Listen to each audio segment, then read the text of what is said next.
amici di Verde a Nord-Est, eccoci alla 53esima edizione di Agriest, edizione 2019. Saluto il presidente di Udine Gorizia Fiere. Allora, presidente, una grande partenza, si parla di agricoltura, si parla di selvicoltura, ma non solo.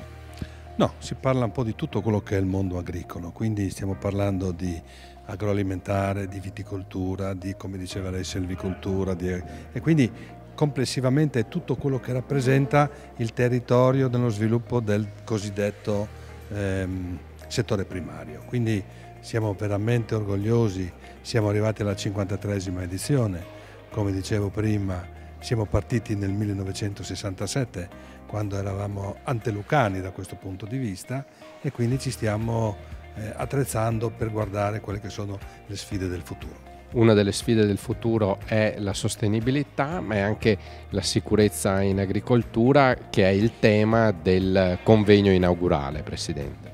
Certamente, come dicevo, negli anni 60 l'agricoltore operava in maniera molto manuale, poi l'evoluzione del mercato, la modifica e l'evoluzione dei costi e quindi la competitività che si è resa necessaria sul mercato mondiale per essere competitivi ha fatto sì che ci è dovuto essere un notevole investimento in meccanizzazione, in modernizzazione dell'operatore agricolo diventato, non più agricoltore ma diciamo imprenditore, e quindi la presenza di notevoli macchinari, di notevoli specializzazioni in questo settore ha fatto sì che ci sia stata un'evoluzione e che quindi l'attenzione alla sicurezza nel mondo del lavoro agricolo è fondamentale.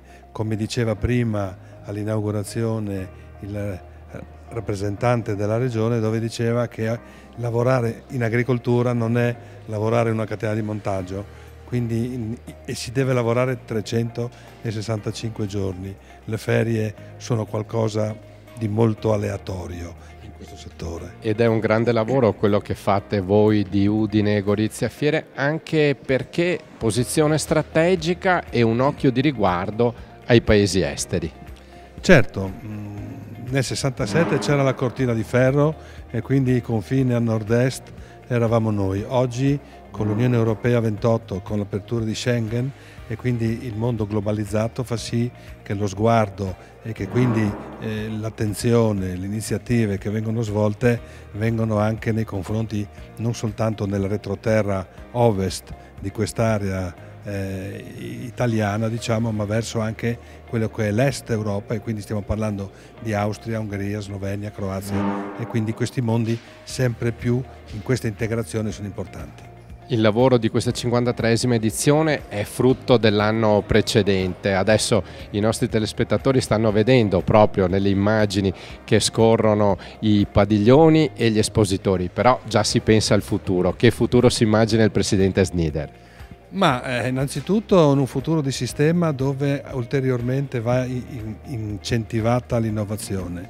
Noi siamo una regione piccola, siamo dove la produzione o è di nicchia e di alto valore aggiunto, o altrimenti non riusciamo ad essere competitivi con quello che è il mercato oggi sempre più globalizzato. Quindi quello che noi abbiamo intenzione di operare nella prossima, già da domani, appena finita, quindi dal mese di febbraio, per la prossima edizione del 2021 lavoreremo e cercheremo di prestare particolarmente attenzione a quella che è l'innovazione.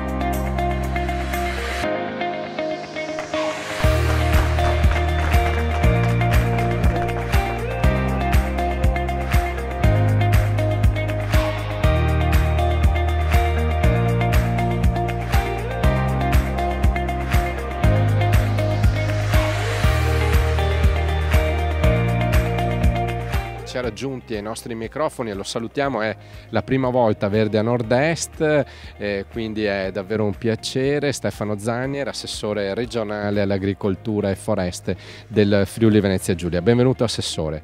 Grazie mille. Partiamo subito con un evento importante, 53 edizioni di Agriest.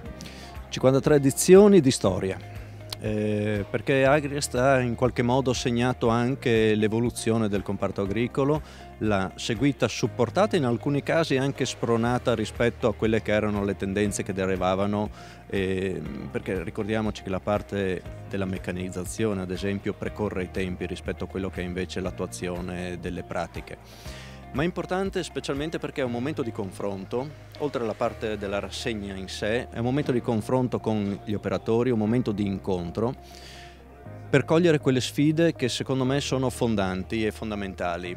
Il comparto agricolo può e anzi riuscirà, ne sono convinto, ad avere uno sviluppo importante in futuro. Importante anche per i nostri giovani e per le nuove imprese, importante ma difficile. Difficile perché ci sono questioni di mercato ma ci sono anche questioni di approccio. Quindi serve probabilmente una mentalità che si adegui a quella che è un'evoluzione che non determiniamo noi ma che non possiamo permetterci di non seguire e in alcuni casi, perché no, anticipare. Una posizione, quella del Friuli Venezia Giulia, dal punto di vista geografico importante, mare, la pianura, una montagna altrettanto importante e soprattutto la vicinanza ad altrettanto importanti mercati esteri, Assessore. Noi siamo un crocevia magnifico, fatto di un territorio magnifico e dico anche fortunatamente piccolo. Perché non sempre l'essere piccoli è uno svantaggio, ma ci permette invece di valorizzare in un'unica soluzione tutte quelle peculiarità che altrimenti sarebbero disperse su un territorio ampio.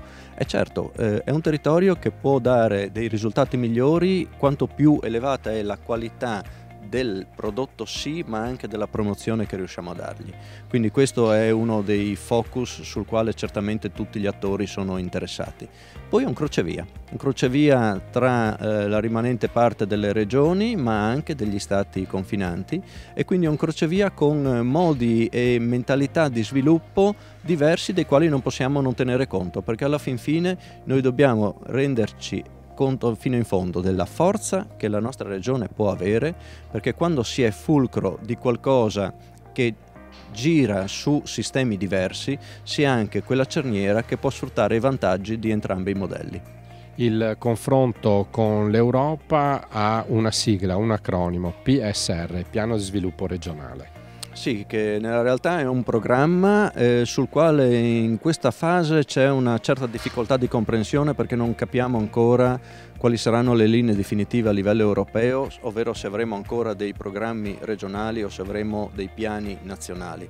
Questo ci preoccupa un po' perché su questo tutte le regioni concordano. Vista la diversità del nostro paese è difficilmente pensabile avere un'unica programmazione nazionale, perché a quel punto difficilmente sarebbe aderente alle esigenze del nostro comparto locale. Ma siamo anche fiduciosi perché vedo che sia a livello ministeriale che di regioni tutti sono compatti nel chiedere una declinazione regionale del programma. Attenzione che il programma di sviluppo rurale è uno strumento. Nella realtà il compito più importante che la Regione, assieme alle categorie sindacali, assieme a tutti i rappresentanti del comparto agricolo, deve darsi una politica agricola, ovvero individuare in modo condiviso gli obiettivi strategici sui quali poi, una volta raggiunta la condivisione, tutti quanti lavoreranno nella stessa direzione. Grazie a Stefano Zaniar, assessore regionale del Friuli Venezia Giulia all'agricoltura e alle foreste.